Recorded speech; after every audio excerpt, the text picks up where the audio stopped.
اعوذ باللہ من الشیطان الرجیم بسم اللہ الرحمن الرحیم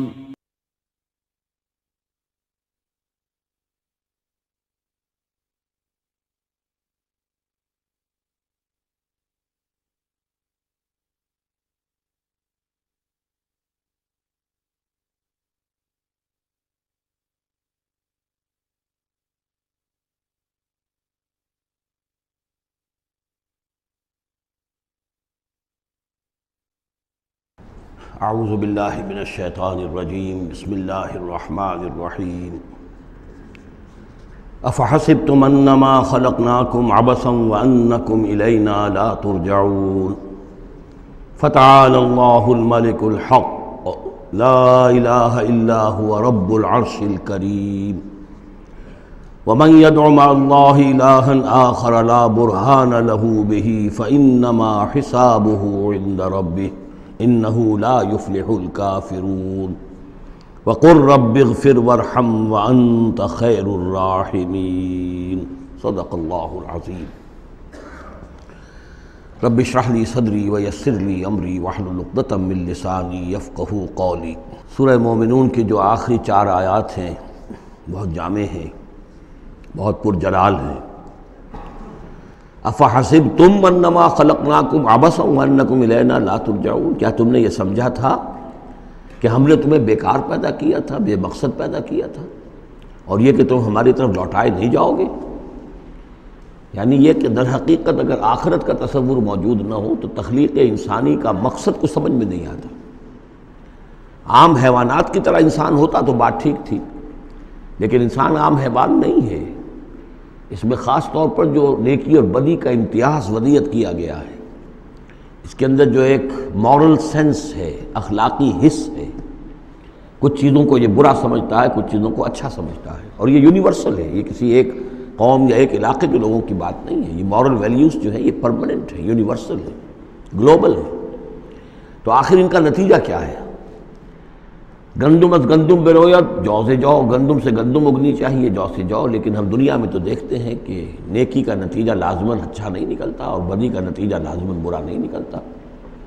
تو کوئی دوسری دنیا ہونی چاہیے، دوسری زندگی ہونی چاہیے۔ یہی دلیل ہے ایمان بالآخرہ کے لیے، جس کو قرآن مجید مختلف مواقع پر استعمال کرتا ہے۔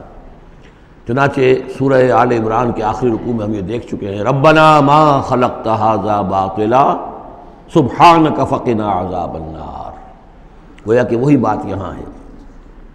اور اگر اسے اس پچھلے سلسلہ کلام سے علیحدہ سمجھے تو ترجمہ ہوگا کیا تم نے یہ سمجھا ہے؟ یہ گویا کہ اب مجھ سے اور آپ سے اللہ تعالیٰ مخاطب ہیں، جو بھی قرآن کا پڑھنے والا ہے۔ افحسبتم انما خلقناکم عبثا، اے انسانوں کیا تم نے یہ سمجھا ہے کہ ہم نے تمہیں بیکار بے مقصد پیدا کیا ہے؟ وانکم الینا لا ترجعون، اور تم ہماری طرف لوٹائے نہیں جاؤ گے۔ فتعالى اللہ الملک الحق، تو بہت بلند و بالا ہے بادشاہ، جو سچا بادشاہ ہے، الملک ہے۔ ظاہر بات ہے کہ کوئی بادشاہ دنیا میں ایسا نہیں ہو سکتا کہ جو اپنے غداروں کو سزا نہ دے، وفاداروں کو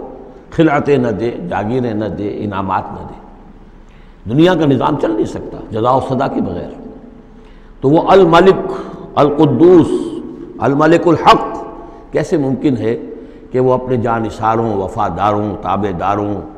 ان کو کوئی اجر و ثواب نہ دے، ان کی کوئی قدر افزائی نہ کرے، ان کی جو جانثاریاں ہیں ان کا انہیں کوئی صلہ نہ دے، اور جو ان کے غدار تھے، اس کے باغی تھے، انہیں کوئی سزا نہ دے؟ کیسے ممکن ہے؟ وہ تو بادشاہ ہے، بہت بلند و بالا، اور بادشاہ برحق ہے۔ لا الہ الا ہو، اس کے سوا کوئی معبود نہیں۔ رب العرش الکریم، وہ بہت عزت والے عرش کا مالک ہے۔ ومن يدع مع اللہ الہا آخر، اور جو کوئی بھی پکارے گا اللہ کے ساتھ کسی اور الہ کو، یعنی اللہ کے ساتھ پکارنا ہے، اللہ کو بھی پکار رہا ہے، کسی اور کو بھی پکار رہا ہے، لا برہان لہ بہ، اس کے لیے، اس کے حق میں، اس کے تائید میں کوئی برہان، کوئی دلیل موجود نہیں ہے۔ فإنما حسابہ عند ربہ، تو اس کا حساب جو ہے اس کے رب کے پاس ہے، اللہ تعالیٰ اس سے حساب لے لے گا۔ انہ لا یفلح الکافرون، اس میں کوئی شک نہیں ہے کہ ایسے کافر فلاح نہیں پائیں گے۔ وَقُلْ رَبِّ اغْفِرْ وَارْحَمْ وَأَنْتَ خَيْرُ الرَّاحِمِينَ، اور دعا کرو کہ پروردگار ہمیں معاف فرما، ہمیں بخش دے اور ہم پر رحم فرما، اور یقیناً تو تمام رحم کرنے والوں میں سب سے بہتر رحم کرنے والا ہے۔ سورۃ النور۔ اب یہاں 14 وہ جو صورتیں تھیں جو میں نے عرض کیا جو مکیات ہیں مسلسل، ان میں سے ایک سورہ حج کے بارے میں اور ایک سورہ رعد کے بارے میں بھی بعض لوگوں کا خیال ہے کہ وہ مدنی ہے، لیکن واقعہ یہ ہے کہ جن کو بھی مکی اور مدنی صورتوں کے مزاج سے واقفیت ہو گئی ہے، جو اس کو پہچانتے ہیں، وہ جانتے ہیں کہ یہ سارا سلسلہ جو ہے مکیات کا ہے اور ان میں کوئی مدنی صورت نہیں ہے۔ کہیں کہیں کسی مدنی آیت کا شامل ہو جانا یہ بالکل علیحدہ بات ہے، لیکن یہ کہ اب ان 14 صورتوں کے بعد اب یہ ہے واحد صورت مدنی ہے، اور یہ سورۃ النور ہے۔ یہ سن 6 کے آس پاس نازل ہوئی ہے، سن 6 ہجری، اور اس میں ایک بہت اہم واقعہ جو آیا ہے وہ حضرت عائشہ صدیقہ رضی اللہ تعالی عنہ پر جو تہمت لگائی تھی منافقین نے، اور اس میں سب سے بڑا رول تو تھا رئیس المنافقین عبداللہ ابن ابی کا، لیکن یہ کہ اور دوسرے منافقین بھی اور ان کے ساتھ ہی کچھ سادہ لوح مسلمان بھی اس فتنے میں کہیں شریک ہو گئے تھے، متاثر ہو گئے تھے، اور یہ کافی یوں سمجھیے کہ خود حضور صلی اللہ علیہ وسلم کے لیے بھی اور حضرت عائشہ صدیقہ کے لیے تو بہت ہی زیادہ تکلیف کا اور کرب کا یہ دور رہا ہے۔ بسم اللہ الرحمن الرحیم۔ سورۃ انزلناها وفرضناها وانزلنا فیها آیات بینات لعلکم تذکرون۔ یہ ایک سورت ہے، یہ انداز کسی اور سورت کا نہیں ہے، اس انداز میں اس کا آغاز، اور سورۃ نکرہ کو اگر تفخیم کے لیے مانا جائے تو یہ ایک عظیم سورت ہے جو ہم نے نازل کی ہے، اور ہم نے اس کو لازم کیا ہے تم پر، فرض کیا ہے تم پر۔ وانزلنا فیہا آیات بینات، اور اس میں ہم نے اتنی بڑی روشن آیات نازل کی ہیں، لعلکم تذکرون، تاکہ تم یاد رکھو، تاکہ تم نصیحت اخذ کرو۔ اس سورہ مبارکہ کا جوڑا جو ہے وہ آپ کو 8 مکی صورتوں کے بعد پھر جا کر ملے گا، اور وہ ہے سورہ احزاب۔ ان دونوں میں بڑی گہری مناسبت ہے، اور تقریباً حجم بھی برابر ہے، دونوں 9 رکوعوں پر مشتمل ہیں، اگرچہ اس کی آیات جو ہیں یہ چونکہ بعد میں نازل ہوئی ہے تو 9 رکوع 64 آیات میں ہے، وہاں 9 رکوع 73 آیات میں ہے، وہ پہلے نازل ہوئی، وہ سن 5 میں نازل ہوئی، یہ سن 6 میں نازل ہوئی، لیکن دونوں میں آیت نمبر 35 سورہ احزاب کی بھی سورہ نور کی بھی نہایت اہم ہے، ایمان کی حقیقت اور اسلام کی کیفیات کے بارے میں۔ الزانیۃ والزانی فاجلدوا من کل واحد منہما 100 جلدہ۔ زنا کرنے والی عورت ہو، خواہ زنا کرنے والا مرد ہو، ہر ایک کو ان میں سے 100 کوڑے مارے جائیں۔ ولا تاخذکم بہما رافۃ فی دین اللہ، اور تمہیں اللہ کے اس دین کے معاملے میں نہ روک دے کوئی شے ان کے اوپر مہربانی کے راستے سے، نہ تمہیں روک لے، پکڑ لے، لا تاخذکم بہما، ان کے ساتھ نرمی اور ان کے ساتھ شفقت، فی دین اللہ، اللہ کے دین میں۔ یہ اللہ کا دین ہے، اللہ کی شریعت ہے، یہ اللہ کی حد ہے، اور اس حد کے اجراء میں کسی کی ہمدردی، کسی کے ساتھ تمہارا تعلق، تمہاری دل کی نرمی، تمہاری شفقت یہ کہیں آڑے نہ آ جائے۔ ان کنتم تؤمنون باللہ والیوم الآخر، اگر تم ایمان رکھتے ہو اللہ پر اور یوم آخر پر۔ یہ جو حد ہے یہ ہے اصل میں زانی زانیہ جو غیر شادی شدہ ہو اس کے لیے 100 کوڑے ہیں، یہ حد ہے جو قرآن میں آئی ہے۔ زانی اور زانیہ اگر شادی شدہ ہے تو اس کی حد قرآن میں نہیں ہے، لیکن وہ سنت رسول صلی اللہ علیہ وسلم سے ثابت ہے، اور شریعت اسلامی کا چونکہ جو اس کی سورسز ہیں، اس کی ایک بنیاد ہے اللہ کی کتاب، اور دوسری بنیاد جو انڈیپینڈنٹلی قرآن مجید سے آزاد ہو کر ایک مستقل بنیاد ہے، مستقل سورس ہے، وہ سنت رسول ہے صلی اللہ علیہ وسلم۔ تو رجم کا جو حکم ہے وہ سنت سے ہے، اور جیسا کہ میں آپ کو بتا چکا ہوں اصل میں یہ اس قاعدہ کلیہ کے تحت ہے کہ سابقہ شریعت میں، شریعت موسوی میں بعض احکام وہ تھے کہ جن کی نفی نہیں آئی ہے، اور انہیں جو کہ نبی اکرم صلی اللہ علیہ وسلم نے اس امت کے اندر بھی جاری رکھا ہے۔ ان میں سے یہ 2 حکم جو ہے بہت اہم ہے، ایک قتل مرتد کا حکم ہے، اور دوسرے زانی اور زانیہ جو شادی شدہ ہو اس کے سنسار کیے جانے کا حکم ہے۔ وَلْيَشْهَدْ عَذَابَهُمَا طَائِفَةٌ مِّنَ الْمُؤْمِنِينَ، اور چاہیے کہ جب انہیں یہ حد جاری کی جا رہی ہو، سزا دی جا رہی ہو، تو اس وقت موجود رہیں اور دیکھیں کچھ لوگ اہل ایمان میں سے، یعنی یہ پبلک میں ہو، اس لیے کہ اصل میں جو فلسفہ ہے اسلام میں جو سزاؤں کا اور تعزیرات کا اور حدود کا، وہ ڈیٹرنٹ کا ہے کہ ایسی سزا ہو کہ جس سے بہت سوں کو عبرت ہو جائے۔ اگر آپ نے علیحدہ جا کر کہیں کمرے کے اندر کسی کو پھانسی دے دی تو ٹھیک ہے، لوگوں کو پتہ چلا کہ مر گیا، ویسے بھی مر جاتے ہیں لوگ، حادثے میں مر جاتے ہیں، فوت ہو جاتے ہیں، لیکن یہ ہے کہ اگر سر عام ڈال پر لٹکایا گیا ہو تو اب کتنے لوگوں کو، دیکھنے والوں کو عبرت ہوگی اور ہوش ٹھکانے آ جائیں گے۔ تو یہ فلسفہ ہے اسلام کا کہ تاکہ ایک آدمی کو سزا دی جا رہی ہو تو ہزاروں کو اس سے عبرت آئے۔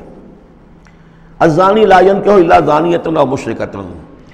کسی زانی شخص کے لیے روا نہیں ہے کہ وہ شادی کرے مگر کسی زانیہ عورت سے یا مشرکہ سے۔ یہ کسی قانون کے درجے میں بات نہیں ہے، بلکہ یہ ایک اخلاقی طور پر گویا کہ تعلیم دی جا رہی ہے کہ زانی لوگ تو اسی کے، یعنی ان کا حال تو ایسا ہے کہ انہیں تو مستحق اگر ہے تو شادی کے کسی زانیہ سے یا مشرکہ سے۔ وَالزَّانِيَةُ لَا يَنكِحُهَا، اور زانی عورت ہو تو وہ بھی اس لائق نہیں ہے کہ اس سے کوئی نکاح کرے مگر صرف بدکار مرد یا مشرک۔ وَحُرِّمَ ذَلِكَ عَلَى الْمُؤْمِنِينَ، اور یہ دونوں جو ہیں زانی مرد اور زانی عورتیں یہ تو حرام کر دی گئی ہیں مومنین کے حق میں، اللہ یہ کہ کوئی توبہ کرے، جو بھی ہے معاملہ وہ علیحدہ ہے اس سے۔ وَالَّذِينَ يَرْمُونَ الْمُحْصَنَاتِ ثُمَّ لَمْ يَأْتُوا بِأَرْبَعَةِ شُهَدَاءَ، اور جو لوگ جو خاندانی عورتیں ہوں، حفاظت میں ہوں کسی خاندان کے اور نکاح کے قید میں ہوں، چاہے نکاح کے قید میں ہوں تو ڈبل احسان ہو گیا کہ خاندانی بھی ہے اور دوسرے یہ کہ نکاح کی قید میں بھی ہے، نکاح کی حفاظت بھی انہیں حاصل ہے۔ نہیں تو یہ کہ اگر غیر شادی شدہ ہیں لیکن کسی شریف خاندان سے ہیں، آزاد خاندان سے ہیں، اگر ان کی عورتوں میں کوئی شخص جو ہے ان پر عیب لگائے، زنا کا الزام لگائے اور پھر وہ نہ لا سکے، ثم لم یاتوا باربعۃ شہداء، 4 شہید نہ لا سکے، فجلدوہم، تو پھر اب ان کو کوڑے مارو، 80 جلدہ، 80 کوڑے، 80 دبرے، ولا تقبلوا لهم شہادۃ ابدا، اور ان کی شہادت اب کبھی آئندہ قبول نہ کرو، واولئک هم الفاسقون، اور یقیناً یہی لوگ فاسق اور نافرمان ہیں۔ یعنی زنا کا الزام اگر لگایا جا رہا ہو تو پھر جو الزام لگانے والا ہے اسے 4 گواہ چشمدید پیش کرنے ہوں گے۔ اگر وہ 4 چشمدید گواہ پیش نہیں کر سکتا تو گویا کہ اب یہ قذف کہلائے گا کہ اس نے ایک الزام لگایا ہے جس کو ثابت نہیں کر سکا، لہٰذا اس جرم کی سزا 80 کوڑے، کتنے قریب چلا گیا ہے۔ اور اس میں حکمت یہ معلوم ہوتی ہے کہ اگر فرض کیجئے کسی معاشرے میں، مسلمان معاشرے میں کسی لوگوں سے غلطی ہو گئی ہے، اس غلطی کا چرچا نہیں ہونا چاہیے الا یہ کہ اس کے لیے ثبوت موجود ہو کہ اسے کیفر کردار تک پہنچایا جا سکے۔ اگر تو ثبوت اتنا ہے کہ سزا دی جا سکے تو ضرور، لیکن اگر نہ ہو تو خاموش رہو، ورنہ یہ کہ خامخواہ برائی کا چرچا ہو جائے گا جبکہ اس کا سد باب ممکن نہیں ہے، اس کی سزا دینی ممکن نہیں ہے، تو اس میں سکوت جو ہے وہ بہتر ہے۔ الا الذین تابوا، سوائے ان کے کہ جو توبہ کر لیں من بعد ذالک، اس کے بعد واصلحوا، اور اصلاح کر لیں، یعنی یہ کہ کبھی کسی زمانے میں ان سے یہ غلطی ہو گئی تھی، انہوں نے کوئی تہمت لگائی تھی زنا کی اور 4 گواہ پیش نہیں کر سکے، طویل عرصے تک جو ہے ان کی گواہی پھر کسی بھی اسلامی عدالت میں قبول نہیں کی گئی، لیکن بعد میں ان کی روش ایسی رہی ہے، رویہ ایسا رہا ہے، انہوں نے اصلاح کر لی ہے، توبہ کر لی ہے، اب وہ قابل اعتماد ہیں، تو یہ جو معاملہ ہے اس پر سے ختم ہو جائے گا، ان کی گواہی بعد میں قبول کی جا سکے گی۔ فإن اللہ غفور الرحیم، تو اللہ غفور الرحیم ہے۔ والذین یرمون ازواجہم ولم یکن لہم شہداء الا انفسہم، اب ایک خاص معاملہ آ رہا ہے کہ کسی شوہر نے اپنی بیوی کو دیکھا ہو زنا کرتے ہوئے، وہ الزام لگائے کہ میں نے دیکھا ہے اپنی بیوی کو زنا کرتے ہوئے، درحال ہے کہ اس کے پاس 3 اور گواہ نہیں ہیں، لیکن چونکہ یہ معاملہ ہے شوہر اور بیوی کا، اگر کسی اور عورت کا ہوتا تو اس کے اوپر 80 درے لگتے اس کو کہ اس نے الزام لگایا ہے، چاہے چشمدید ہے، چاہے اس نے دیکھا ہے، لیکن 3 گناہ اور نہیں لا سکا، 3 گواہ نہیں لا سکا ہے تو درے لگیں گے 80۔ لیکن معاملہ چونکہ بیوی کا ہے، اس کے لیے خاص قانون ہے، اس کو لعان کہتے ہیں۔ وہ یہ ہے کہ والذین یرمون ازواجہم، جو الزام لگائیں زنا کا اپنی بیویوں پر، ثم ولم یکن لہم شہداء، اور ان کے پاس گواہ موجود نہ ہوں، الا انفسہم، سوائے ان کی اپنی جانوں کے، انہوں نے خود دیکھا ہے، فشہادۃ احدہم 4 شہادات باللہ، تو یہ ایک شخص کی گواہی بھی 4 گواہیاں شمار کی جائیں گی جبکہ وہ قسم کھائے اللہ کی، انہ لمن الصادقین، کہ وہ سچا ہے، حلفیہ بیان کرے۔ والخامسۃ، اور 5ویں بات یہ کہ وہ یہ کہے کہ ان لعنت اللہ علیہ ان کان من الکاذبین، کہ اگر میں جھوٹا ہوں تو مجھ پر اللہ کی لعنت ہو۔ 4 مرتبہ قسم کھا کر گواہی دینا گویا کہ وہ 4 گواہوں کی گواہی کے قائم مقام ہو جائے گا، جبکہ پھر وہ یہ بھی کہے کہ اگر میں جھوٹا ہوں تو اللہ کی لعنت مجھ پر ہو، لعنت اللہ علی الکاذبین ان کان من الکاذبین۔ وَيَدْرَؤْ عَنْهَا الْعَذَابَ، اب عورت کیا کرے گی جس کے اوپر اس کی بیوی جو ہے اس پر جو الزام لگایا گیا ہے، اگر وہ اس پر سے عذاب ٹل جائے گی سزا اور یہ حد عورت سے، ان تشہد 4 شہادات باللہ، کہ وہ بھی قسم 4 مرتبہ کھائے اللہ کی، انہ لمن الکاذبین، کہ یہ میرا شوہر جو مجھ پر الزام لگا رہا ہے جھوٹا ہے،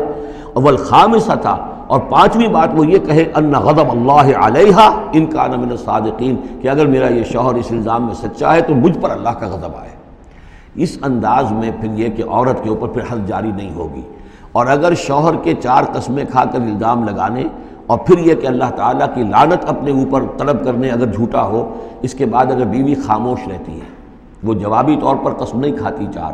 اور نہ یہ کہتی ہے کہ اگر یہ سچا ہو تو مجھ پر اللہ کا غضب ہو، تو پھر اس پر حد جاری ہو جائے گی۔ لیکن اگر وہ بھی قسم کھا لے 4 قسمیں، اور یہ کہ ساتھ ہی یہ بھی کہے کہ اگر یہ سچا ہو اور واقعی اس کا الزام درست ہو مجھ پر، تو مجھ پر اللہ کا غضب نازل ہو جائے، تو پھر یہ کہ عذاب ٹل جائے گا، دنیا کی سزا اسے نہیں ملے گی۔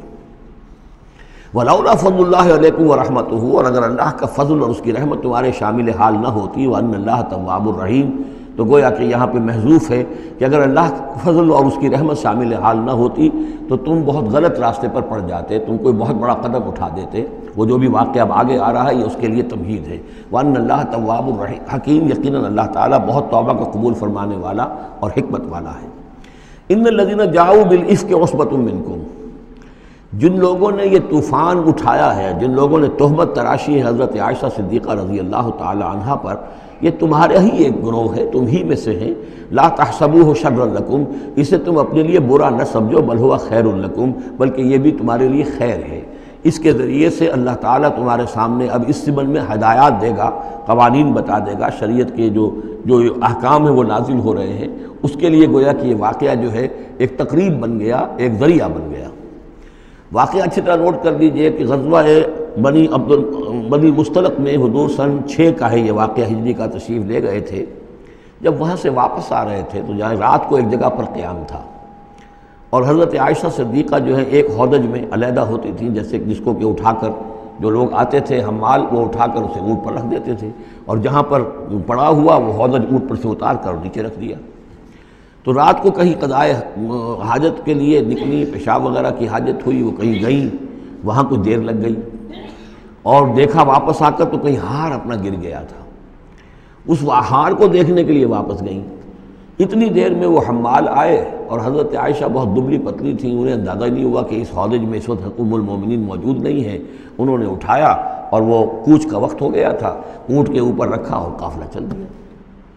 اب جب یہ آئیں واپس تو اب دیکھا کہ وہ تو قافلہ جا چکا، ہکا بکا کیا کریں، تنہا ہے، رات کا وقت ہے۔ اس وقت انہوں نے بڑی عقل مندی سے کام لیا کہ اب اگر میں قافلے کے پیچھے دوڑی چلی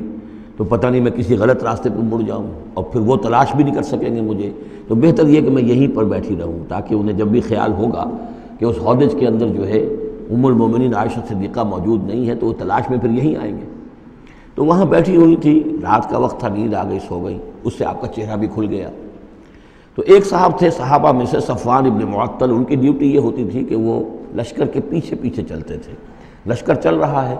تو ذرا فاصلے سے کہ کہیں کوئی گری پڑی چیز رہ گئی ہو، کہیں کوئی بیمار ہو، وہ چل نہ پایا ہو لشکر کے ساتھ اور رہ گیا ہو پیچھے، تو پیچھے وہ دیکھ بھال کرتے ہوئے آتے تھے۔ انہیں دور سے نظر آیا کہ یہاں کوئی شے پڑی ہوئی ہے، گٹھڑی سی پڑی ہے کوئی، تو جا کر دیکھا، حضرت عائشہ کو پہچان لیا، اور وہ کہتے ہیں کہ میں نے اس لیے پہچان لیا کہ حجاب کی آیت کے نازل ہونے سے پہلے میں نے انہیں دیکھا تھا۔ حجاب کی آیت نازل ہوئی ہے سورہ احزاب میں، سورہ احزاب 1 سال پہلے نازل ہو چکی ہے، تو جب تک حجاب کی آیت نہیں آئی تھی، ظاہر بات ہے کہ وہاں پردہ نہیں تھا، کوئی نقاب نہیں اوڑھتی تھی خواتین، اور نہ امہات المومنین، لہذا پہچانتے تھے۔ تو وہ چونکہ چہرہ کھلا ہوا تھا ام المومنین کا، تو انہوں نے کہا انا للہ و انا الیہ راجعون، یہ الفاظ جو کہے تو حضرت عائشہ کی آنکھ کھل گئی، اور وہ پھر اٹھ کر بیٹھی، انہوں نے اپنا کپڑا درست کیا،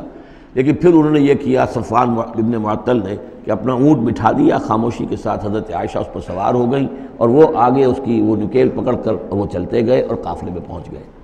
وہاں عبداللہ ابن ابی نے شور مچا دیا کہ خدا کی قسم تمہارے نبی کی یہ بیوی جو بچ کر نہیں آئی ہے، مطلب یہ کہ یہ تو اب یہ معاملہ جو رہا ہے، تنہائی رہی ہے، علیحدہ رہے ہیں، تو گویا کہ زنا کا معاملہ ہو گیا ہے۔ یہ اس کی جو بھی اس کی گندی سوچ تھی، ظاہر بات ہے کہ مکھی تو گندگی پر بیٹھتی ہے، اس کو تلاش رہتی ہے گندگی کی، اس کے لیے تو یہ ایک موقع مل گیا اسکینڈل اٹھانے کا۔ یہ اسکینڈل بڑھتے بڑھتے ایک طوفان بن گیا، اور اس میں بعض جو ہیں بہت ہی مخلص لوگ بھی، حضرت حسان ابن ثابت رضی اللہ تعالیٰ عنہ جو دربار نبوی کے گویا کہ سرکاری شاعر تھے، ان کا بھی معاملہ اس کے اندر ایسا ہو گیا کہ وہ بھی ملوث ہو گئے۔ تو یہ ہے واقعہ افک کا۔ لیکن اس کے بعد قرآن مجید میں پھر یہ آیات نازل ہوئیں، اللہ تعالیٰ نے برات کر دی، اور پھر یہ کہ ان کی پاک دامنی اور پاک بازی جو ہے وہ ثابت ہو گئی، اور اس کے بعد یہ معاملہ رفع دفع ہو گیا۔ ان الذين جاءوا بالافك عصبة منكم لا تحسبوه شرا لكم بل هو خير لكم لكل امرئ منهم ما اكتسب من الاثم، اس میں جس شخص نے بھی جو گناہ کمایا ہے وہ اس کو مل جائے گا، اس کے حصے میں درج ہو جائے گا۔ والذی تولى کبرہ، اور جس نے اس کا سب سے بڑا حصہ وصول کیا، یہ ہے عبداللہ ابن ابی، جس نے اسکینڈل اٹھایا اور اسے بڑی قوت کے ساتھ، شدت کے ساتھ پھیلایا۔ والذی تولى کبرہ منهم له عذاب عظیم، اس کے لیے تو پھر بہت بڑا عذاب ہے۔ لولا اذ سمعتموہ، مسلمانوں تمہیں کیا ہو گیا، کیوں نہ ایسا ہوا کہ جب تم نے یہ سنا تھا، ظن المؤمنون والمؤمنات بانفسہم خیرا، تو مومن مرد اور مومن عورتیں اپنے بارے میں اچھا گمان کرتی، یعنی یہ کہ حضرت عائشہ کے بارے میں ان کے بارے یہ گمان ہونا چاہیے تھا، انہیں فوراً کہہ دینا چاہیے تھا، وقالوا ھذا افک مبین، اور وہ کہتے فوراً کہ یہ تو کوئی بہت بڑی تہمت ہے۔ لولا جاؤ علیہ باربعۃ شہداء، کیوں نہیں وہ لے کر آئے 4 گواہ، اگر تو ان کے پاس گواہ تھے یہ بات کہنے کے لیے تب تو زبان کھولنی چاہیے تھی، اگر 4 گواہ نہیں تھے تو انہیں زبان بند رکھنی چاہیے تھی۔ فَإِذْ لَمْ تَأْتُوا بِالشُّهَدَاءِ، اس لیے کہ یہ 4 گواہوں والی آیت جو ہے یہ سورہ نساء میں اتر چکی تھی، سورہ نساء سن 4 میں آ چکی ہے، وہ ابتدائی احکام جو تھے کہ 4 گواہ ہونے چاہیے اس معاملے کے اندر، یہ آیت سورہ نساء میں آ چکی ہے۔ تو فرمایا کہ یہ کیوں نہیں 4 گواہ لے کر آئے، فَإِذْ لَمْ تَأْتُوا بِالشُّهَدَاءِ، اگر وہ 4 گواہ نہیں لا سکے، فَأُولَٰئِكَ عِندَ اللَّهِ هُمُ الْكَاذِبُونَ، تو یقیناً اللہ کے نزدیک اور قانون اسلامی کے نزدیک پھر وہی جھوٹے ہیں۔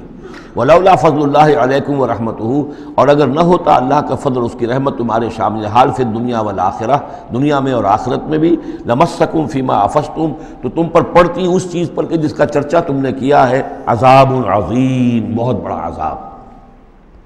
اِسْتَلَقَّوْنَهُ بِأَلْسِنَتِكُمْ، یہ اصل میں انسانوں کی ایک عام کمزوری ہوتی ہے، اس طرح کی بات جو ہے بس ادھر سے سنی ادھر بیان کر دی، ادھر سے آگے بیان ہو گئی، جنگل کی آگ کی طرح اس قسم کی خبریں جو ہیں وہ پھیل جاتی ہیں۔ اِسْتَلَقَّوْنَهُ بِأَلْسِنَتِكُمْ، جبکہ تم اسے لے رہے تھے اپنی زبانوں سے، یعنی یہ کہ ایک زبان سے دوسری زبان کو، اور زبان سے نکلی اور کوٹھے چڑھی والی جو ایک کہاوت ہمارے ہاں ہے، اس طریقے سے آسانی سے وہ بات پھیلتی چلی گئی۔ وَتَقُولُونَ بِأَفْوَاهِكُمْ، اور تم کہہ رہے تھے اپنے منہوں سے، مَا لَيْسَ لَكُمْ بِهِ علم، جس کے لیے تمہارے پاس کوئی علم نہیں تھا، کوئی دلیل نہیں تھی، کوئی بنیاد نہیں تھی، کوئی گواہی نہیں تھی، کوئی معلومات کی کوئی سورسز نہیں تھی۔ وَتَحْسَبُونَهُ هَيِّنًا، اور تم اسے سمجھ رہے تھے کہ بہت ہلکی بات ہے، معمولی سی بات ہے۔ وَهُوَ عِندَ اللَّهِ عَظِيمٌ، جبکہ یہ اللہ کے نزدیک بہت بڑی بات ہے۔ کسی پر بھی، کسی مسلمان خاتون پر بھی اس طرح کی تہمت لگا دینا بہت بڑی بات ہے۔ کھجا یہ کہ بازی بارش بابا ہم بازی، کہ ام المومنین عائشہ صدیقہ رضی اللہ تعالی عنہ، زوج رسول صلی اللہ علیہ وسلم، اور یہ چیز جو ہے بہت بڑی ہے۔ وَلَوْلَا إِذْ سَمِعْتُمُوهُ قُلْتُم مَّا يَكُونُ لَنَا أَن نَّتَكَلَّمَ بِهَٰذَا، کیوں نہ ایسا ہوا کہ جب تم نے یہ سنا تھا تو تم کہتے کہ ہمارے لیے بالکل جائز نہیں ہے کہ ہم یہ بات زبان سے نکالیں۔ سبحانک، اللہ تو پاک ہے، ھذا بہتان عظیم، یقیناً یہ بہت بڑا بہتان ہے۔ یعظکم اللہ ان تعودوا لمثلہ، اللہ تعالیٰ تمہیں نصیحت کر رہا ہے مبادا تم دوبارہ پھر اس قسم کی کسی معاملے کے اندر اسی طریقے سے اعادہ کرو اور دوبارہ اسی کوئی حرکت کرو، ابداً کبھی بھی، ان کنتم مؤمنین، اگر تم مومن ہو۔ وَيُبَيِّنُ اللَّهُ لَكُمُ الْآيَاتِ، اور اللہ تعالیٰ تمہارے لیے اپنی آیات کو واضح کر رہا ہے، واللہ علیم الحکیم، اللہ علیم اور حکیم ہے۔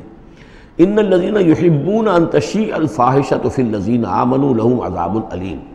بے شک وہ لوگ جو یہ چاہتے ہیں کہ اہل ایمان میں بے حیائی کا چرچا ہو جائے تو ان لوگوں کے لیے بہت دردناک عذاب ہے۔ ایک تو یہ کہ بے حیائی پھیل جائے،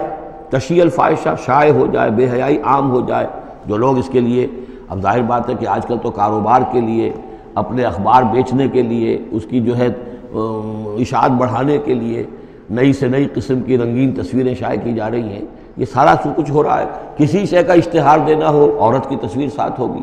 یہ سارا کچھ جو ہو رہا ہے، تو یہ لوگ کون ہیں کہ جو اس بے حیائی کو، بے پردگی کو یہ در حقیقت اس معاشرے میں پھیلا رہے ہیں؟ تو وہ لوگ کہ جو چاہتے ہیں کہ معاشرے کے اندر بے حیائی پھیلے، اور ایک اس کا مفہوم یہ بھی ہے کہ اگر کہیں ایسی کوئی غلط حرکت ہوئی ہے اور اس کا چرچا ہو گیا۔ یہ آج ہمارے اخبارات کے اندر بہت بڑے پیمانے پر ہو رہا ہے، یہ اسکینڈلز شائع کر دیتے ہیں۔ اب وہ بات صحیح بھی ہے یا نہیں،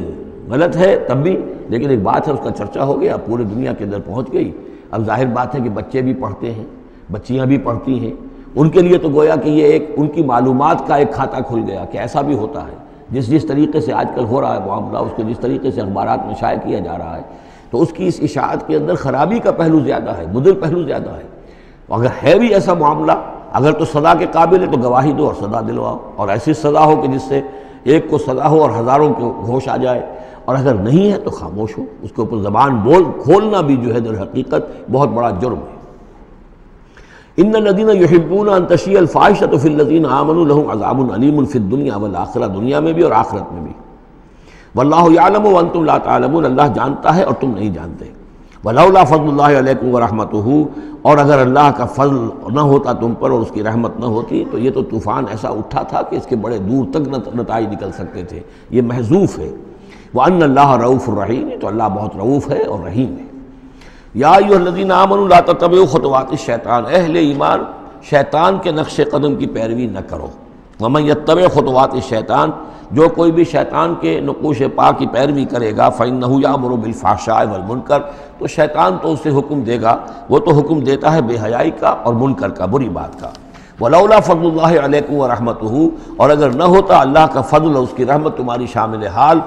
ما زکا منکم من احد ابدا، تم میں سے کوئی ایک انسان بھی کبھی پاک نہ ہو سکتا۔ اللہ تعالیٰ کا فضل ہے، اللہ کی رحمت ہے۔ ایک شخص سے غلطی ہو جاتی ہے، اللہ پردہ پڑا رہنے دیتا ہے تو اس کے اندر اصلاح کا مادہ پیدا ہو جاتا ہے۔ ایک دفعہ آدمی ننگا ہو جائے تو پھر ڈھیٹ ہو جاتا ہے۔ اس سے یہ کہ اللہ تعالیٰ جو ہے ان چیزوں کے اندر اس کی بڑی حکمت ہے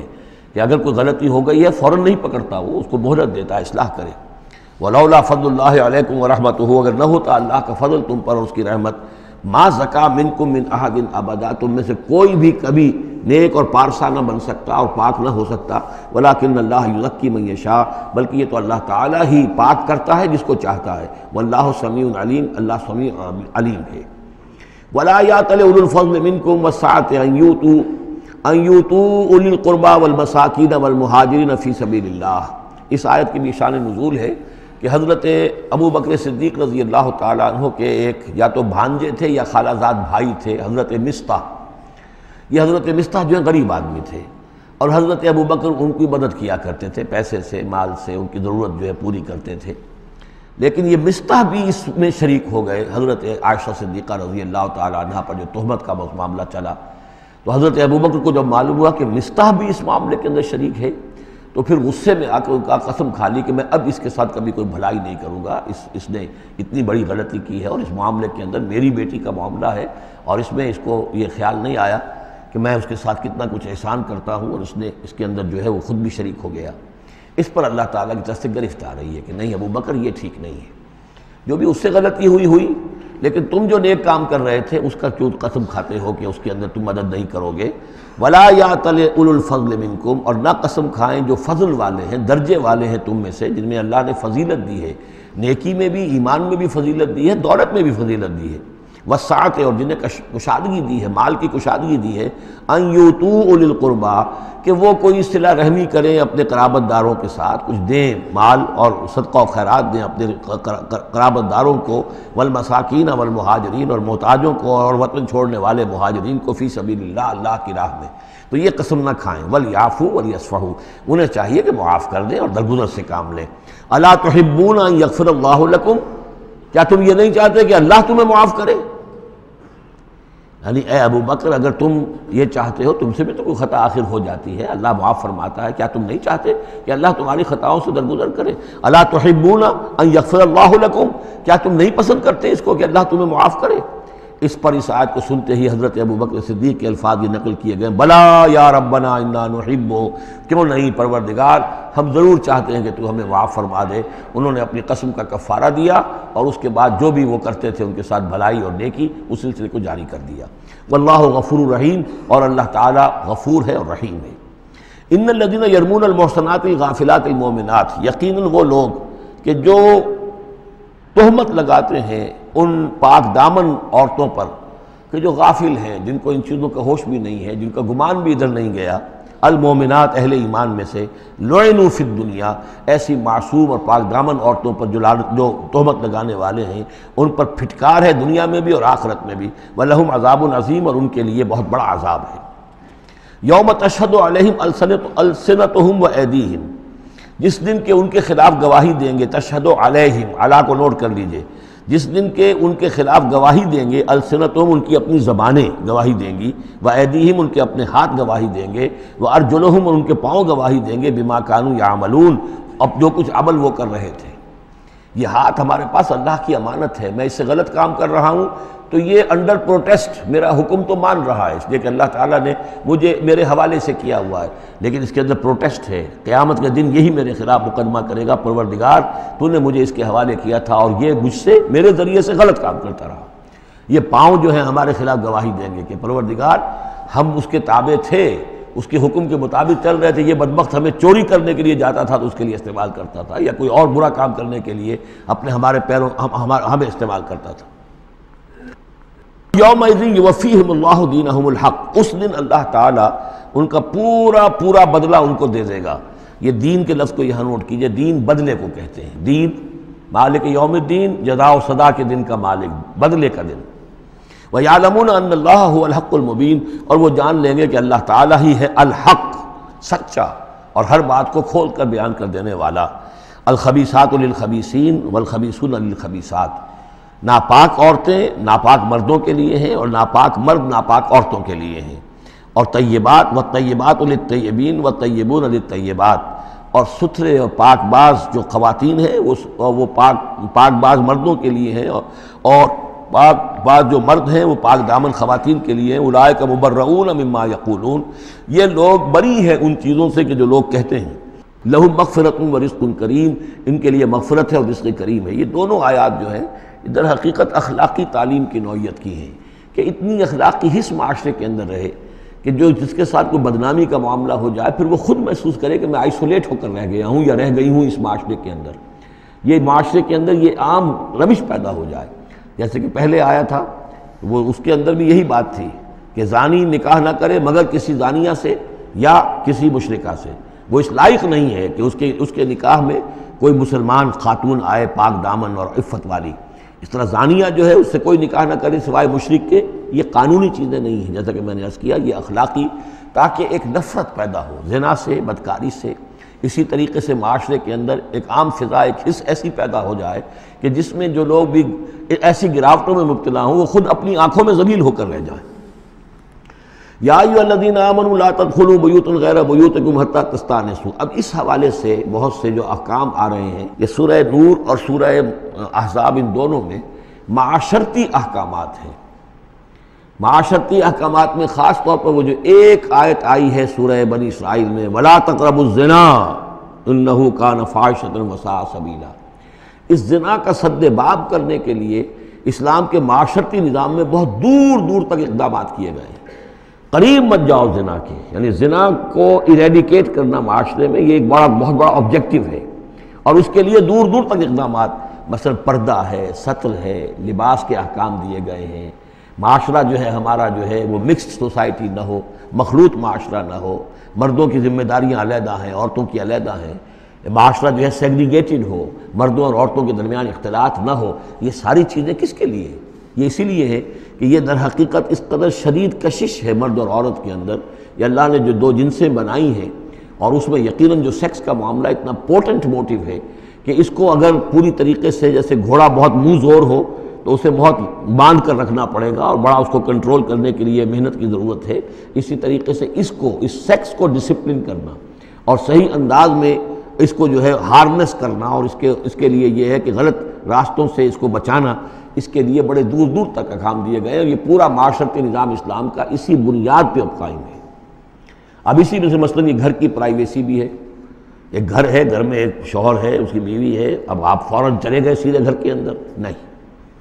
اے اہل ایمان مت داخل ہوا کرو گھروں میں اپنے گھروں کے سوا، حتیٰ تستانسوا، یہاں تک کہ بول چال کر لو، اجازت لے لو، وتسلموا علی اہلہا، اور اذن لینے کی اس وقت جو ہوتی تھی شکل وہ یہی کہ جا کر دروازے پر کہو السلام علیکم، معلوم ہوا کہ کوئی صاحب ہیں کہ جو آئے ہیں ملنا چاہتے ہیں، اور اندر آنا چاہتے ہیں۔ اب اس کے بعد یہ کہ وہ اپنی آئیڈینٹی دیں اور پھر ان کو آنے کی اجازت دی جائے، یہ نہیں کہ بے دھڑک چلے جا رہے ہیں۔ ذالکم خیر لکم لعلکم تذکرون، یہی تمہارے لیے بہتر ہے تاکہ تم نصیحت حاصل کرو۔ فإن لم تجدوا فيها أحدا فلا تدخلوها، اگر اس گھر میں کوئی نہ ہو تو پھر اس میں داخل مت ہو، حتیٰ یؤذن لکم، یہاں تک کہ تمہیں اجازت دی جائے۔ جو گھر کا مالک ہے وہ اگر اجازت دے کہ ہاں میرا گھر اس وقت خالی ہے تم اس میں جا سکتے ہو، ورنہ یہ کہ خالی گھر کے اندر جہاں کوئی نہیں ہے داخلے کی اجازت نہیں ہے۔ وَإِن قِيلَ لَكُمْ، اور اگر کہا جائے تم سے ارجعوا، چلے جاؤ، لوٹ جاؤ، اس وقت میں ملنے کے لیے تیار نہیں ہوں یا میں اپنی کسی مشغولیت میں ہوں، فارجعوا، تو لوٹ جاؤ۔ اب دیکھیے یہ آداب ہیں۔ ہمارے ہاں یہ ہے کہ آپ پہنچ گئے، نہ ٹائم لیا ہوا ہے نہ پہلے سے طے ہے، آپ سمجھتے ہیں کہ مجھے ریسیو کرنا اس کا فرض ہے، کیوں نہیں ملا؟ اس نے انکار کر دیا تو اس کا مطلب یہ کہ بڑا متکبر ہے اور بہت یہ جو ہے شخص جو ہے، یہ نہیں۔ اگر تو آپ وقت طے کر کے گئے ہیں تو اس کا فرض ہے کہ وہ آپ کو ریسیو کرے اور آپ کو وقت دے، لیکن اگر آپ اچانک چلے گئے ہیں تو آپ کو اس کی پرائیویسی پر آپ جو ہے حملہ آور نہیں ہو سکتے۔ وہ اپنے کس کام میں ہے، کس مشغولیت میں ہے، اس کی کیا اہمیت ہے، آپ تو اس کو نہیں جانتے۔ اگر وہ گھر والا کہہ دیتا ارجعوا، وَإِن قِيلَ لَكُمْ ارْجِعُوا فَارْجِعُوا، تو لوٹ جاؤ، هُوَ أَزْكَىٰ لَكُمْ، یہی تمہارے لیے زیادہ پاک ہے، پاک بازی کا معاملہ، وَاللَّهُ بِمَا تَعْمَلُونَ عَلِيمٌ، اور جو کچھ تم کر رہے ہو اللہ اس سے واقف ہے۔ لَيْسَ عَلَيْكُمْ جُنَاحٌ أَن تَدْخُلُوا بُيُوتًا غَيْرَ مَسْكُونَةٍ، اس میں کوئی حرج نہیں ہے کہ تم داخل ہو جایا کرو ایسے گھروں میں کہ جن میں سکونت نہیں ہے، جس میں کوئی لوگ رہتے نہیں ہیں، ریزیڈینشل نہیں ہے۔ اب گوڈاؤنز ہیں، اب ایسا تو نہیں کہ گوڈاؤنز میں آپ نہیں جا سکتے، سامان پڑا ہوا گودام ہے آپ جا سکتے۔ فیہا متاع لکم، اس میں تمہارا سامان ہے، تو یہ وہی گودام والی بات ہو گئی۔ واللہ یعلم ما تبدون وما تکتمون، اور اللہ جانتا ہے جو تم ظاہر کرتے ہو جو کچھ تم چھپاتے ہو۔ یعنی قانون کی اصل روح کو دیکھنا چاہیے کہ یہ جو روکا جا رہا ہے کہ گھروں میں داخل نہ ہو، تو یہ اصل میں جو پرائیویسی ہے گھر کی اور فیملی کی، اصل میں اس کو ملحوظ خاطر رکھا جا رہا ہے، نہ یہ کہ آپ کہیں کہ صاحب اب ہم گودام میں بھی داخل نہیں ہو سکتے جب تک کہ پرمیشن جو لکھی ہوئی ہے وہ ہمیں مل نہ جائے۔ قل للمؤمنین یغضوا من ابصارہم، اہل ایمان سے یہ کہیے اے نبی کہ وہ اپنی نگاہوں کو ذرا نیچا رکھا کریں، وَيَحْفَظُوا فُرُوجَهُمْ، اور اپنی شرمگاہوں کی حفاظت کریں۔ ذَلِكَ أَزْكَىٰ لَهُمْ، یہی ان کے لیے زیادہ پاکیزہ ہے اور زیادہ بہتر ہے۔ ان اللہ خبیر بما یصنعون، یقیناً اللہ تعالیٰ باخبر ہے اس سے کہ جو وہ کر رہے ہیں۔ وَقُلْ لِلْمُؤْمِنَاتِ يَغْضُضْنَ مِنْ أَبْصَارِهِنَّ، اسی طرح مومن عورتوں سے بھی کہہ دیجئے وہ بھی اپنی نگاہیں نیچی رکھا کریں۔ وَيَحْفَظْنَ فُرُوجَهُنَّ، اور وہ بھی اپنے سطر کو پوری طریقے سے ملحوظ رکھیں اور اپنی شرمگاہوں کی حفاظت کریں۔ وَلَا يُبْدِينَ زِينَتَهُنَّ، اور انہیں نہیں چاہیے کہ وہ اپنی زینت اور سنگھار کو ظاہر کریں، إِلَّا مَا ظَهَرَ مِنْهَا، سوائے اس کے کہ جو از خود ظاہر ہو جائے۔ وَلْيَضْرِبْنَ بِخُمُرِهِنَّ، اور چاہیے کہ وہ اپنے گریبانوں کے اوپر اپنی اوڑھنیوں کے بکل مار لیا کریں۔ بِخُمُرِهِنَّ عَلَىٰ جُيُوبِهِنَّ، یہ خمرہن جمع ہے خمار کی، خمار کہتے ہیں اوڑھنی۔ ایک دوسرا لفظ جو ہے وہ آئے گا سورہ احزاب میں، ان دونوں الفاظ کو علیحدہ علیحدہ رکھیے۔ تو یہ ہے کہ اپنے گریبانوں کے اوپر، گویا کہ یہ بھی پرانا ہمیشہ سے لباس، عورت کے لباس میں اوڑھنی بھی تھی اور عورت کے لباس میں چادر بھی تھی۔ چادر وہ لے کر نکلتی تھی جب گھر سے باہر جاتی تھی، اور اوڑھنی وہ رکھتی تھی جبکہ گھر کے اندر ہوتی تھی۔ یہی جو ہماری تہذیب کے اندر ہے، یہ عرب کی تہذیب میں پہلے بھی تھا۔ چہرے کا پردہ نہیں تھا عرب میں، چادر وہ لے کے جاتی تھی تو چادر اپنے اوپر ڈالتی تھی، اور مرد بھی چادر کے بغیر نہیں ہوتے تھے، نہ کوئی مرد بغیر چادر کے نہ عورت، بلکہ چادر ہی سے ایک شخص کا رتبہ معین ہوتا تھا۔ کسی کی چادر بڑی شاندار ہے، دوشالہ اوڑھا ہوا ہے، بہت قیمتی ہے، تو وہ بڑا آدمی ہے، وہ سردار ہے۔ کسی کے بیچارے کی جو ہے معمولی سی چادر ہے۔ اور اسی لیے اس حدیث میں آتا ہے کہ جو شخص تکبر کرتا ہے، الکبر و ردائی، تکبر جو ہے وہ تو میری چادر ہے۔ اور یہ عرب میں یہ بڑا کسی شخص کی توہین کرنی ہوتی تھی اس کی چادر گھسیٹتے تھے، گویا کہ اس کی عزت جو ہے اس کو کھینچ لیا ہے۔ تو اللہ فرماتا ہے کہ جو تکبر کرتا ہے وہ گویا میری چادر گھسیٹ رہا ہے میرے کندھے سے۔ اس درجے جو ہے اللہ تعالیٰ جو ہے اس میں اپنی توہین محسوس کرتا ہے۔ تو وہ اپنی ان اوڑھنیوں کے بکل مار لیا کریں اپنے گریبانوں پر، یعنی یہ کہ یہ انسان کے لیے، عورت کے لیے، یہ اس کی زینت کا ایک بہت بڑا حصہ ہے۔ اس کی جو بھی چھاتی ہے اس کے لیے ایک اضافی کرتا اس نے پہنا ہوا ہے، لیکن کرتے کے اوپر مزید جو ہے یہ ایک بکل اس کی اوڑھنی کا ہو۔ وَلَا يُبْدِينَ زِينَتَهُنَّ، اس کے سینے کے اوپر یہ اضافی ہو جائے گا۔ وَلَا يُبْدِينَ زِينَتَهُنَّ، اور نہ وہ ظاہر کریں اپنی زینت کو۔ اب یہ ہے جو محرموں کی فہرست آ رہی ہے، جس کے سامنے عورت کھلے چہرے کے ساتھ آ سکتی ہے بلا حجاب۔ اور یہ اتنی طویل فہرست جو دی گئی ہے، آخر سوچنا چاہیے کہ اللہ تعالیٰ نے یوں ہی ایکسرسائز ان فیوٹیلٹی تو نہیں کی ہے۔ کیا فرق ہے اگر ایک عورت کے چہرے کا پردہ نہیں ہے، وہ باہر نکلتی ہے چادر لے کر، اور یہ کہ اس میں کسی اور کے ساتھ اس کا پردہ چہرے کا نہیں ہے، تو پھر یہ پوری فہرست دینے کی ضرورت کیا ہے؟ میرے نزدیک چہرے کا پردہ اسلام کے اندر لازم ہے، اور اس چہرے کے پردے سے مستثنا ہیں یہ لوگ۔ کون لوگ مستثنا ہیں؟ الا لبعولتہن، ان کے شوہر نمبر ایک، او آبائہن، یا ان کے باپ، اور باپ سے مراد باپ، دادا، چچا، یہ سب چلیں گے، او آبائے بعولتہن، یا ان کے شوہروں کے باپ، او ابنائہن، یا ان کے اپنے بیٹے، او ابنائے بعولتہن، یا ان کے شوہروں کے بیٹے، یعنی ان کے شوہروں کی کسی اور بیوی سے اولاد ہے، بیٹے ہیں، تو وہ بھی محرم ہیں، وہ نامحرم نہیں ہے۔ او اخوانہن، یا ان کے اپنے بھائی، او بنی اخوانہن، یا ان کے بھائیوں کے بیٹے، او بنی اخواتہن، یا یہ ہو گئے، او بنی اخواتہن، یا ان کے بھانجے، او نسائہن، یا ان کی عورتیں، اپنی عورتیں، جان پہچان کی عورتیں، عام عورتیں نہیں، نسائہن، او ما ملکت ایمانہن، یا یہ کہ جو ان کے غلام اور ان کی لونڈیاں ہیں۔ اکثر و بیشتر اہل سنت کے نزدیک یہاں مرد غلام مراد نہیں ہے بلکہ لونڈیاں مراد ہیں۔ اب التابعین غیر اولی الاربۃ، یا ایسے تابع لوگ جو کہ صرف خدمت گار ہیں، بعض اوقات ہوتا ہے خاندانی طور پر جو ہے وہ خدمت گار کرنے والے ہیں، باپ بھی کہیں ملازم تھا اسی گھر میں، اب اس کی اولاد بھی وہیں پر ہے، وہ بھی کام کر رہی ہے، بچپن سے وہیں پلے ہیں۔ ایسے لوگ ہوتے ہیں کہ جن کو واقعتاً پھر اس گھر کی خواتین سے اس طرح کا خیال کبھی نہیں آ سکتا کہ ان کے بارے میں وہ کوئی بری بات سوچیں۔ اب التابعین غیر اولی الاربۃ، یا وہ تابع کہ جو کہ کوئی غرض نہیں رکھتے اس قسم کے معاملات سے، من الرجال، مردوں میں سے۔ اب الطفل الذین لم یظہروا علی عورات النساء، یا وہ لڑکے کہ جو ابھی عورتوں کے جو مخفی معاملات ہیں ان سے واقف ہی نہیں، ابھی وہ جنسی جو بھی باتیں ہیں ان سے واقف نہیں ہیں۔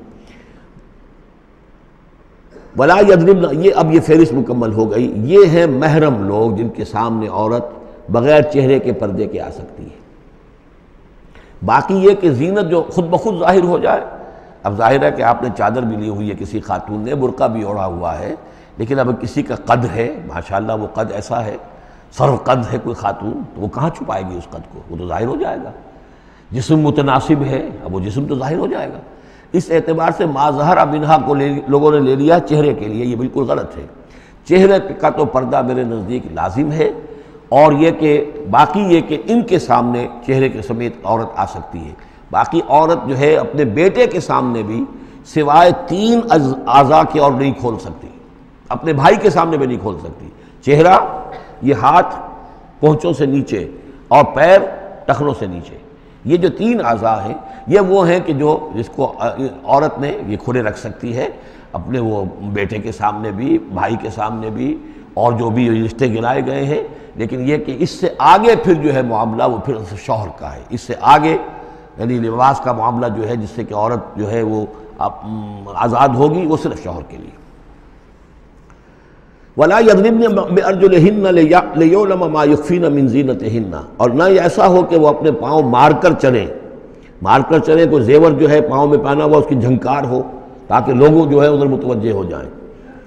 لِيُعْلَمَ مَا يُخْفِينَ مِنْ زِينَتِهِنَّ، تاکہ لوگوں کے علم میں آ جائے کہ کیا انہوں نے چیز چھپائی ہوئی ہے اپنی زینت میں سے، کیا زیورات پہنے ہوئے ہیں۔ وَتُوبُوا إِلَى اللَّهِ جَمِيعًا أَيُّهَا الْمُؤْمِنُونَ، اور اے اہل ایمان سب کے سب مل کر اللہ کی جناب میں توبہ کرو، لَعَلَّكُمْ تُفْلِحُونَ، تاکہ تم فلاح پاؤ۔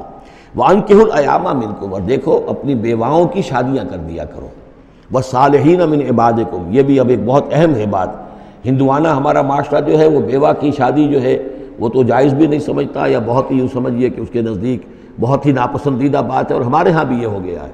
حالانکہ یہاں حکم ہے انکحوا الایام منکم، بیواؤں کی شادیاں کر دیا کرو۔ والصالحین من عبادکم و امائکم، اور تمہاری جو بانیاں ہوں، غلام ہوں، ان میں سے بھی جو سمجھدار ہوں، جن کے کردار کے بارے میں تمہیں اعتماد ہو، ان کی بھی شادیاں کر دیا کرو۔ ایک کی کنیز ہے، ایک کا غلام ہے، ان کی شادی ہو جائے۔ اب ظاہر بات ہے وہ کنیز جو ہے اپنے آقا کے، اب اس کے ساتھ وہ تمتع نہیں کر سکے گا، اس لیے کہ اس نے اجازت دے دی ہے کہ اس کی کنیز کی شادی ہو گئی ہے کسی غلام کے ساتھ۔ وَالصَّالِحِينَ مِنْ عِبَادِكُمْ وَإِمَائِكُمْ إِنْ يَكُونُوا فُقَرَاءَ، اگر وہ فقیر ہوں گے، مہر وغیرہ دینے کی ان کے اندر ہمت نہیں ہے، صلاحیت نہیں ہے، يُغْنِهُمُ اللَّهُ مِنْ فَضْلِهِ، تو اللہ تعالیٰ ہو سکتا ہے کہ ان کو اپنے فضل سے غنی کر دے۔ وَاللَّهُ وَاسِعٌ عَلِيمٌ، اللہ واسع، بہت سمائی رکھنے والا، کشائش والا، کشادگی والا اور جاننے والا ہے۔ یعنی یہ بھی ہے کہ کسی وقت انسان سوچے کہ اگر میں شادی کروں گا تو وہ بھی اپنی قسمت ساتھ لے کر آئے گی، کیا پتہ کہ میرے اس وقت حالات جو ہیں اگر کچھ خراب بھی ہیں تو اللہ تعالیٰ اس کی قسمت سے، اس کے حوالے سے وہ اللہ تعالیٰ میرے لیے رزق کا دروازہ کھول دے۔ وَلْيَسْتَعْفِفِ الَّذِينَ لَا يَجِدُونَ نِكَاحًا، اور جو لوگ نکاح کی قدرت بالکل نہ رکھتے ہوں، شادی کر ہی نہ سکتے ہوں، کچھ بھی نہ ہو ان کے پاس، نہ کوئی گھر ہو جس میں کہ اپنی بیوی کو رکھ سکیں، نہ کوئی نان نفقے کا سامان ہو، نہ کوئی مہر دے سکیں، وَلْيَسْتَعْفِفْ، تو انہیں چاہیے کہ وہ اپنی عفت کی حفاظت کریں، پوری طریقے سے اپنے اس جو جنسی جذبے کو کنٹرول کریں۔ الَّذِينَ لَا يَجِدُونَ نِكَاحًا حَتَّى يُغْنِيَهُمُ اللَّهُ مِنْ فَضْلِهِ، یہاں تک کہ اللہ تعالیٰ انہیں اپنے فضل سے غنی کر دے۔ وَالَّذِينَ يَبْتَغُونَ الْكِتَابَ مِمَّا مَلَكَتْ أَيْمَانُكُمْ فَكَاتِبُوهُمْ، اور تمہارے غلاموں میں سے جو تمہارے ساتھ چاہیں مکاتبت کرنا۔ یہ مکاتبت کا قاعدہ یہ تھا کہ غلام یہ طے کرتا تھا کہ جناب میں آپ کو اتنے لاکھ درہم دے دوں گا، اتنی مدت کے اندر اندر آپ مجھے آزاد کر دیجئے، تو یہ معاہدہ ہو گیا، اب وہ آزاد ہو گیا، لیکن آزادی اسی میں ہے کہ اسے وہ رقم اتنی عرصے کے اندر ادا کرنی ہے، اب وہ کمائے گا، محنت کرے گا، کوشش کرے گا اور وہ رقم ادا کر دے گا، یہ مکاتبت تھی۔ تو جو بھی تمہارے غلاموں میں سے مکاتبت چاہیں، مما ملکت ایمانکم فکاتبوہم، تو یہ مکاتبت کر لیا کرو۔ قرآن مجید نے وہ تمام راستے کھولے ہیں کہ جن سے غلاموں کی آزادی کا جو ہے آسانی کے ساتھ تدریجاً سہج انداز کے اندر ان کی غلامی کا جو ہے سلسلہ ختم ہو کر آزادی کی طرف راستہ کھل جائے۔ فَقَاتِبُوهُمْ إِنْ عَلِمْتُمْ فِيهِمْ خَيْرًا، اگر تم دیکھ رہے ہو ان کے اندر کہ خیر ہے، بھلائی ہے، واقعتاً یہ شخص اعتماد کیا جا سکتا ہے، یہ بھاگ نہیں جائے گا اور یہ جو بھی کرنا چاہ رہا ہے معاہدہ اس کو پورا کرنے کی اس کی نیت ہے۔ وَآتُوهُمْ مِنْ مَالِ اللَّهِ الَّذِي آتَاكُمْ، پھر ایسے لوگوں کو جنہوں نے مکاتبت کی ہو تم بھی مال دیا کرو، جو اللہ کا مال تمہارے پاس اللہ نے تمہیں دیا ہے، یعنی لوگ مدد بھی کریں اس کی تاکہ وہ اپنی اس رقم کو جلد از جلد ادا کر کے اور وہ پھر آزاد ہو جائے۔ وَلَا تُكْرِهُوا فَتَيَاتِكُمْ عَلَى الْبِغَاءِ، اور دیکھو اپنی باندیوں کو، چھوکریوں کو، یہ جو وہاں پہ باندیاں کنیزیں ہوتی تھیں انہیں بدکاری پر مجبور نہ کرو۔ ان اردنا تحسنا، اگر وہ چاہیں کہ وہ پاک دامن رہیں، وہ کسی قلعے میں رہیں، اور ان سے چونکہ یہ بھی رواج وہاں تھا، ان باندیوں سے پھر وہ پیشہ کراتے تھے۔ اب یہ اصل میں اصلاح ہو رہی ہے اس معاشرے کی، اور اس کے اندر ان چیزوں کو رفتہ رفتہ روکا جا رہا ہے۔ جیسے سورہ نساء میں آیا تھا، ایسا بھی ہوتا تھا کہ باپ کی بیویاں جو ہیں، اپنی جو سوتیلی مائیں ہیں، انہیں اپنے گھر میں ڈال لیا، لیکن یہ ساری چیزیں رفتہ رفتہ ایک ایک کر کے پھر ان کی بندش ہوئی ہے، تو وہ اپنی لونڈیوں سے پیشہ کراتے تھے اور کمائی خود کھاتے تھے۔ تو فرمایا یہ بہت غلط ہے، لِتَبْتَغُوا عَرَضَ الْحَيَاةِ الدُّنْيَا، تاکہ تم حاصل کرو دنیا کی زندگی کا سامان۔ وَمَنْ يُكْرِهُنَّ فَإِنَّ اللَّهَ مِنْ بَعْدِ إِكْرَاهِهِنَّ غَفُورٌ رَحِيمٌ، اور اگر کوئی ان کو مجبور کرے گا اس کام کے لیے تو اللہ تعالیٰ ان کی اس مجبوری کی بنا پر ان کے حق میں غفور اور رحیم ہوگا۔ تم پر وبال آئے گا، جو کام یہ غلط کروائے گا وبال اس پر آئے گا۔ اگر وہ خود جو ہے مجبوراً کر رہی ہے اور وہ اس کے لیے ذہناً تیار نہیں ہے تو بہرحال اللہ اس کے حق میں غفور اور رحیم ہوگا۔ وَلَقَدْ أَنزَلْنَا إِلَيْكُمْ آيَاتٍ مُبَيِّنَاتٍ، اور دیکھو ہم نے نازل کر دی ہیں تمہاری جانب یہ روشن آیات، وَمَثَلًا مِّنَ الَّذِينَ خَلَوْا مِن قَبْلِكُمْ، اور وہ ساری باتیں بھی ہم نے بتا دی ہیں کہ جو ان لوگوں میں تھیں جو تم سے پہلے تھے۔ یہ ساری گندگیاں، معاشرتی خرابیاں جو ہیں یہ پہلوں کے اندر بھی تھیں، ہم نے ان سب کی نشاندہی کر دی ہے۔ وَمَوْعِظَةً لِّلْمُتَّقِينَ، اور اہل تقویٰ کے لیے ہم نے نصیحت یہ نازل فرما دی ہے۔ قَدْ جَاءَتْكُم مَّوْعِظَةٌ مِّن رَّبِّكُمْ وَشِفَاءٌ لِّمَا فِي الصُّدُورِ۔ اب یہ 5واں رکوع آ رہا ہے، اور یہ ہمارے اس منتخب نصاب کا جو دوسرا حصہ ہے، ایمان کی بحث، اس کے ضمن میں یہ بہت اہم درس ہے۔ اور یہ آیت نمبر 35 جو آ رہی ہے، یہ قرآن مجید کی عظیم ترین آیات میں سے ہے۔ اس سورہ مبارکہ کی بھی آیت نمبر 35 اور سورہ احزاب میں بھی بالکل ٹھیک یہی نمبر، آیت نمبر 35 آپ کو ملے گی۔ یہ ایمان پر اور وہ اسلام کی کیفیات پر قرآن مجید کی عظیم ترین آیات ہے۔ اللہ نور السماوات والارض، اللہ آسمانوں اور زمین کا نور ہے۔ مثل نورہ، اس پر ایمان کی مثال، اس کے نور ایمان کی مثال ایسی ہے کہ مشکاتن، جیسے ایک طاق ہے، فیہا مصباح، اس میں ایک چراغ روشن ہے۔ المصباح فی زجاجہ، وہ چراغ جو ہے چمنی کے اندر ہے، شیشہ ہے اس کے اوپر، جیسے لالٹینیں ہوتی تھی پچھلے زمانے میں، گلوب کے ساتھ جو ہے وہ لیمپ ہوتے تھے۔ الزجاجۃ کأنہا کوکب دری، اور وہ شیشہ چمک رہا ہے جیسے کہ ایک چمکدار ستارہ ہو۔ یوقد من شجرۃ، اور اس مصباح میں، اس دیے میں، اس چراغ میں جلایا جا رہا ہے تیل، کس کا؟ ایک شجرہ مبارکہ زیتونہ کا، ایک ایسا مبارک درخت زیتون کا، لا شرقیۃ ولا غربیہ، جو نہ شرقی ہے نہ غربی ہے، یعنی یہ کہ درخت ہے، جھنڈ ہے ایک، اب اگر تو اس جھنڈ کے مشرق میں کوئی درخت ہے تو صبح کی دھوپ تو انہیں ملے گی، شام کی نہیں ہوگی، مغرب میں ہے تو شام کی دھوپ مل جائے گی، صبح کی نہیں ملے گی، ایک علیحدہ کھڑا ہوا ہے کوئی جس کے نہ ادھر کوئی اور ہے نہ ادھر کوئی اور درخت ہے، تو پورے دن کی تمازت دھوپ کی جو ہے وہ جذب کر رہا ہے۔ اور ایسے درخت کا جو روغن زیتون ہوتا تھا وہ بہت صاف شفاف، اسی کی مثال دی جا رہی ہے کہ نہ شرقی ہے نہ غربی ہے، وہ کسی جانب سے اوٹ میں ہے ہی نہیں، یکاد زیتھا یضیء، اس کا جو روغن ہے وہ بھڑک اٹھنے کو بیتاب ہے، قریب ہے کہ روشن ہو جائے، وَلَوْ لَمْ تَمْسَسْهُ نَارٌ، چاہے اسے ابھی آگ نے چھوا ہی نہ ہو،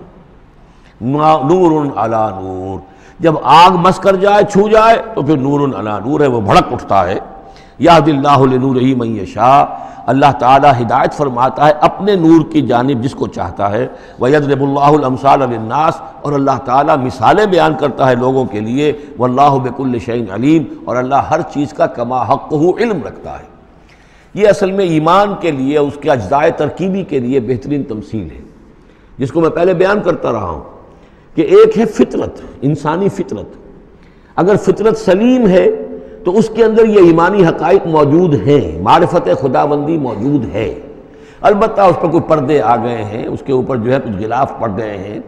اور جب آتی ہے وہی وہ اس کو ایکٹیویٹ کرتی ہے، آیات الہیہ جو ہیں، آیات قرآنیہ، وہ اندر کے اندر جو ڈورمنٹ اس کی کانشسنس ہے ایمان کی، اس کو ایکٹیویٹ کر کے شعور پر لے آتی ہے۔ اس کو یوں سمجھے کہ جیسے تیل ہے، اب تیل ایک ہے کڑوا تیل، جس سے کہ ہم دیے کبھی جلایا کرتے تھے، اب تو شاید ہی کہیں آپ نے دیکھا ہو دیا کس کو کہتے ہیں، لیکن اس میں وہ کڑوا تیل جو جلتا تھا تو کڑوا تیل خود آگ نہیں پکڑ سکتا، اس میں بتی ڈالنی پڑتی تھی، کوئی کپڑے کی بتی ہے بٹکر، یا یہ کہ وہ روئی کی بتی بنائی ہے، اس بتی کا پھر آگ لگاتے تھے تو جل تو رہا ہے تیل، لیکن بواسطہ بتی، براہ راست وہ تیل جلنے کی پوزیشن میں نہیں ہے۔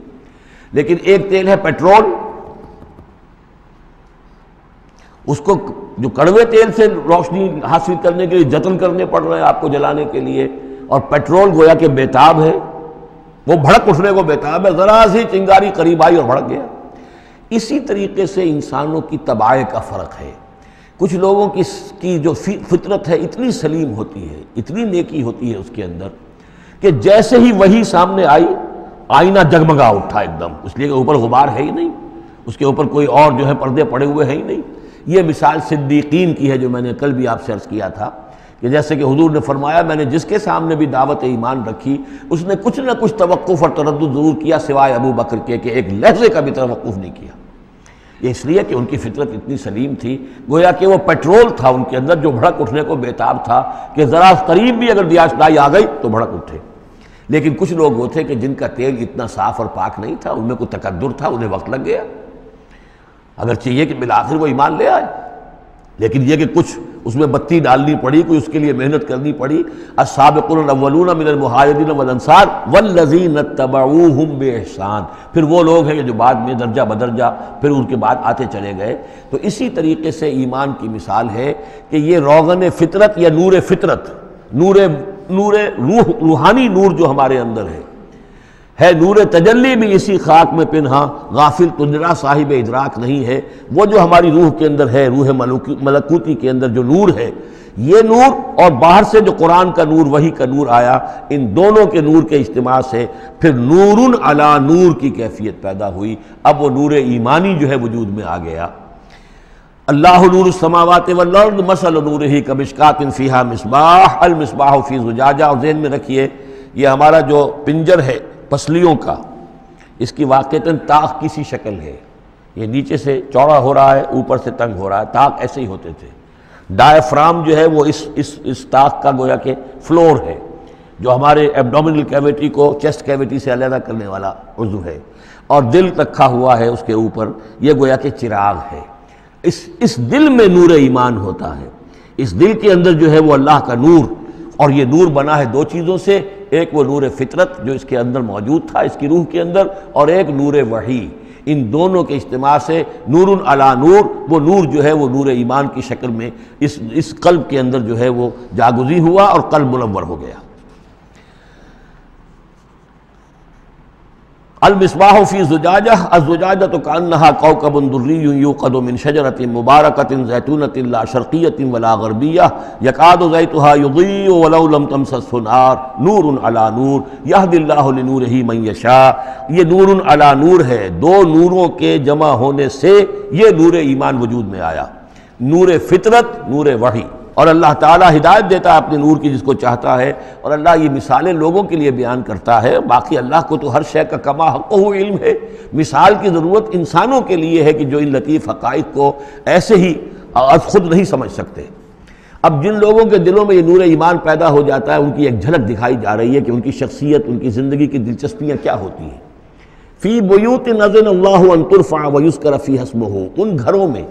جن کا کہ اللہ نے حکم دیا کہ انہیں بلند کیا جائے، یعنی مساجد. بلند کرنے سے مطلب یہ ہے کہ ان کو نمایاں بنایا جائے. ہر مسلمان آبادی میں معلوم ہو کہ مسجد ایک نمایاں شے ہے. یہ ضروری نہیں کہ اس کی ڈیکوریشن ہو، اس کے اوپر جو ہے خام خواہ تکلفات میں پیسے خرچ کیے جائیں، لیکن یہ کہ ایک تو یہ کہ وہ نمایاں ہونی چاہیے، معلوم ہو کہ اس آبادی کا مرکز یہ ہے. نمبر دو یہ ہے کہ ترفع، اس کو ہر طریقے سے، ہر معنوی گندگی سے بھی پاک رکھا جائے. وَيُذْكَرَ فِيهَا اسْمُهُ، اور اس میں اس کا نام لیا جائے. يُسَبِّحُ لَهُ فِيهَا بِالْغُدُوِّ وَالْآصَالِ، یہ جو صاحب ایمان لوگ ہیں جن کے دلوں میں ایمان کی قندیلیں روشن ہیں، یہ تسبیح کرتے ہیں اللہ کی ان گھروں کے اندر، صبح کے وقت بھی اور شام کے وقت بھی. رجال، وہ جواں مرد، لا تلہیہم تجارت ولا بیع عن ذکر اللہ واقام الصلاۃ، جن کو غافل نہیں کر سکتی نہ کوئی تجارت، نہ کوئی خرید و فروخت اللہ کی یاد سے اور نماز کے قائم کرنے سے، وایتاء الزکاۃ، اور زکوٰۃ کے ادا کرنے سے. یخافون یومن، یہ سب کچھ کر کے بھی وہ ڈرتے رہتے ہیں، لرزاں و ترساں رہتے ہیں، کانپتے رہتے ہیں اس دن کے تصور سے. تتقلب فیہ القلوب والابصار، جس میں کہ دل بھی الٹ جائیں گے اور نگاہیں بھی الٹ جائیں گی. لیجزیہم اللہ احسن ما عملوا، تاکہ اللہ تعالیٰ ان کو بدلے میں دے بہترین جزا ان کے اعمال کی. ویزیدہم من فضلہ، اور اضافہ کرے اپنی طرف سے، اپنے فضل میں سے. واللہ یرزق من یشاء بغیر حساب، اور اللہ تعالیٰ چاہتا ہے دیتا ہے جس کو چاہتا ہے بغیر حساب. اللہم ربنا اجعلنا منہم، یہ تو مومن صادق کے لیے ایمان ان کے دلوں میں ہے، اس کی تمثیل یہ ہے، اور ان کے کردار کی جھلک یہ ہے. اب ایک ہے بین بین کے لوگ، ایمان تو نہیں ہے لیکن کچھ نہ کچھ نیکی کے کام کرتے ہیں، کچھ اپنے دل کی تسلی کے لیے، کچھ اپنے ضمیر کو مطمئن کرنے کے لیے. ان کی نیکی حقیقی نیکی نہیں ہے. وہ لیس البر ان تولوا وجوہکم قبل المشرق والمغرب، اس آیت کو ذہن میں رکھیے. والذین کفروا، اور جو لوگ ایمان سے تہی ہیں، محروم ہیں، کافر ہیں، ان کی نیکیاں، ان کے اعمال کیا ہیں؟ کسراب، جیسے ریت ہو، سراب ہو. بقیعۃ، ایک چٹیل میدان میں. یحسبہ الظمآن ماء، پیاسا سمجھتا ہے کہ پانی ہے. حتی اذا جاءہ، یہاں تک کہ وہ جب وہاں پہ گھسٹ گھسٹ کر بھی پہنچتا ہے تو معلوم ہوتا ہے لم یجدہ شیئا، کچھ نہیں پاتا وہاں پر. ووجد اللہ عندہ، اور اللہ کو پاتا ہے وہاں موجود. فوفاہ حسابہ، تو اللہ تعالیٰ اس کا حساب اسے پورا چکا دیتا ہے. واللہ سریع الحساب، اور اللہ جو ہے حساب چکانے میں دیر نہیں لگاتا. یعنی یہ جو نیکیاں ہوتی، جھوٹی نیکیاں، ملمے کی نیکیاں، حقیقی ایمان نہیں ہے، ایمان باللہ نہیں ہے، ایمان بالآخرت نہیں ہے، لیکن یوں ہی کچھ نہ کچھ نیکیاں ہیں، کچھ خدمت خلق کے کام ہے. اس طرح کی چیزیں اللہ کی نگاہ میں ان کی کوئی وقت نہیں. اس کے لیے پہلے ایک مثال سورہ ابراہیم میں آ چکی ہے. دوسری مثال یہ کہ یہ نیکیاں سراب کے مانند ہیں، جنہیں پیاسا سمجھتا ہے کہ یہ پانی ہے، حقیقت میں پانی نہیں ہے. اب تیسرا جو کردار ہے وہ یہ ہے کہ جن کے دلوں میں، جن کی زندگیوں میں یہ جھوٹ موٹ کی نیکی بھی نہیں ہے، نفس پرستی اور دنیا پرستی، اور ان کے اندر ہر طرح کی گندگی جو ہے وہ آ چکی ہے. ان کی مثال کیا ہے؟ او کظلمات فی بحر اللجی، یا جیسے کہ اندھیرے ہوں ایک بڑے گہرے سمندر میں. یغشاہ موج، اس کے اوپر ایک موج چڑھی ہوئی ہو. من فوقہ موج، اس کے اوپر ایک اور موج ہو. من فوقہ سحاب، اور اوپر جو ہے بادل بھی ہوں. یعنی اندھیری رات ہے، کوئی روشنی نہیں، اوپر بادل ہے، نہ چاند اور ستاروں کی کوئی روشنی نہیں آ رہی. اور اس کے ساتھ ہی یہ ہے کہ موج کے اوپر موج چڑھی ہوئی ہے. ظلمات بعضها فوق بعض، یہ اندھیروں پر اندھیرے ہیں. اذا اخرج یدہ لم یکد یراہا، جب وہ اپنا ہاتھ نکالتا ہے تو اس کو بھی نہیں دیکھ سکتا، جسے ہم کہتے ہیں اپنے محاورے میں ہاتھ کو ہاتھ سجائی نہیں دیتا.